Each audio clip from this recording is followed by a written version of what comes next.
Skeletal muscles are responsible for a number of important functions in the human body. They are primarily used for voluntary movement and enable an upright posture. Skeletal muscles also play a crucial role in regulating body temperature. During contraction, they generate heat, which helps to protect the body from hypothermia.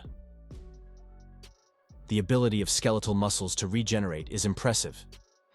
It enables effective recovery after physical strain or injury, and is crucial for maintaining the functionality of the muscles. Central to this process are the satellite cells. Skeletal muscles consist of long muscle fibers that are grouped into muscle fiber bundles. Each muscle fiber bundle is surrounded by connective tissue and contains numerous muscle fibers. These muscle fibers are in turn surrounded by two membranes, the basement membrane and the sarcolemma.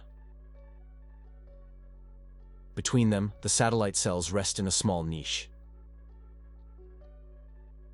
In the event of an injury, satellite cells are activated by signals. They move out of the niche and begin to divide.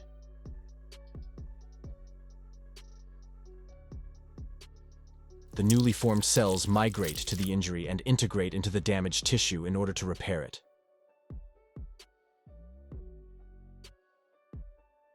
However, some of the satellite cells remain behind to ensure that the muscle remains capable of regenerating in the future. Satellite cells also play an important role in muscle growth. Through the exertion of muscles during training, satellite cells are activated. They fuse with existing muscle cells, contributing additional nuclei. This enables enhanced protein synthesis, leading to more efficient muscle growth and improved regeneration. In this way, these cells support muscular adaptation, or the thickening of muscle fibers.